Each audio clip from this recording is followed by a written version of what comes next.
अरावली पर्वत को लेकर विवाद चल रहा है कि वहां पर पेड़ों की कटाई होने जा रही है, जंगल उजाड़े जा रहे हैं। अभी सिंगरौली भी आप गए थे। अब भोपाल में जो अयोध्या बाईपास बन रहा है वो मामला एनजीटी कोर्ट में है कि पेड़ कटेंगे कि नहीं कटेंगे। अभी कोर्ट का कोई फैसला नहीं है, मगर कमेटी ने एनएचएआई को कह दिया कि ठीक है आप पेड़ काट सकते हैं और 10,000 पेड़ों की कटाई वहां पर शुरू हो गई है। लोग विरोध भी कर रहे हैं, क्या कहेंगे?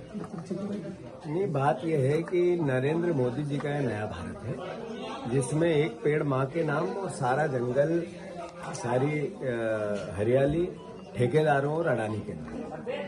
अरावली के जंगलों पर जो सुप्रीम कोर्ट का फैसला आया, 3 दिन में अपने आप किस तरीके का कुचक्र रचा गया कि देश के पर्यावरण से, जल से, जंगल से, पहाड़ से, भारत माता के मूल अस्तित्व से इनको कोई लेना देना नहीं। ऐसे ही जो सिंगरौली की बात आई तो 10,000 एकड़ जमीन पर 10 लाख से ज्यादा पेड़ काटने की अनुमति इन्हें दे दी और मोटे तौर पर अडानी को कोयला निकालने के 250 करोड़ में 11 लाख करोड़ का कोयला दे दिया। ये अपने आप में देश की जनता को समझना पड़ेगा, देखना पड़ेगा।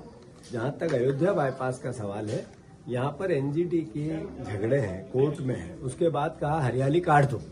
ये मैसेज क्या है? ये मैसेज है कि नरेंद्र मोदी को देश से, हरियाली से, देश के पर्यावरण से, इसकी आम जनता की सांसों से, श्वास से कोई लेना देना नहीं।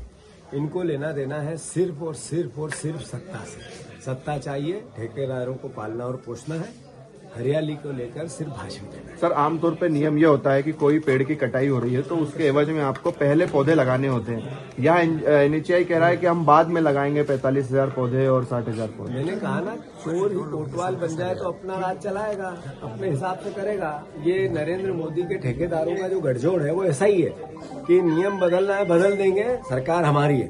तो मोटे तौर पे ये देश को देखना पड़ेगा, समझना पड़ेगा, जो हमारे राजनीतिक कार्यकर्ताओं को भी समझना पड़ेगा कि ये किस दिशा में देश जा रहा है।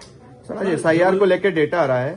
आप लोगों ने पहले ही कह दिया था कि भाई 35-40 लाख नाम ये काटेंगे और लगभग आंकड़ा भी 35-40 लाख का ही है। 40 लाख से ज्यादा जो नाम काटे गए, ये मैसेज है कि जो राहुल गांधी जी ने कहा था पीछे करना कैमरा थोड़ा, जो मध्य प्रदेश की सरकार है वोट चोरी से लड़ी। अभी 41 लाख नाम कम होना ये अपने आप में सत्यता बताता है कि जो भारत सरकार, नरेंद्र मोदी और चुनाव आयोग का गठजोड़ है, देश के लोकतंत्र को डैमेज करने के लिए वो काम कर रहा है। मध्य प्रदेश में हमारा दायित्व है कि हम पूरी ताकत से देशभक्त नागरिकों के नाम नहीं कटने दें और कांग्रेस से सजग है।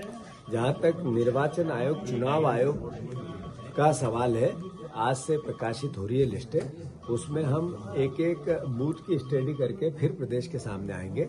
जैसे राव विधानसभा में 56 लाख नाम कट गए, तो 56 लाख नाम के बाद भी स्टडी चल रही है, तो पूरा उसका आंकलन आएगा तो मैं आप लोगों को बीच में लेके आऊंगा। सर, एक मामला जबलपुर का है जहां पर ये अफवाह उड़ी के कुछ दृष्टिहीन और दिव्यांग बच्चों का धर्मांतरण किया जा रहा है। वहां पर हिंदू संगठन पहुंचे और उसके साथ साथ बीजेपी के लोग भी पहुंचे। वहां पर बीजेपी की नगर उपाध्यक्ष हैं अंजू भार्गव, वो भी पहुंची।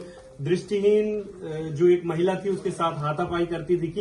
ये भी बोलती दिखी कि तुम इस जन्म में भी अंधी हो और अगले जन्म में भी अंधी रहोगी। इस तरीके की असंवेदनशील बात। मैंने अंजू बघेल जी का वो वीडियो देखा, भार्गव जी का वो वीडियो देखा, जिन्होंने एक दिव्यांग बहन को हाथापाई करते हुए सामने आया।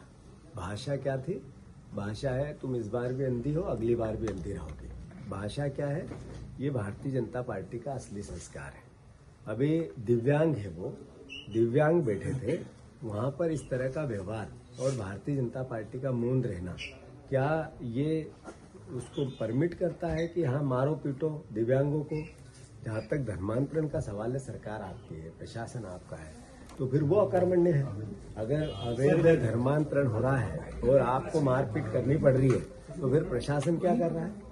तो ये कुल मिला के प्रदेश को समझना पड़ेगा कि इस तरह की धर्मांतरण की बात, कट्टरता की बात, हिंदुत्व की बात करके लोगों को गुमराह करना और फिर उसके पीछे से अपने एजेंडे और प्रदेश की जनता को लूटना बीजेपी का असली कार्य है। शुरुआती जांच में भी आया कि कोई धर्मांतरण का मामला नहीं था।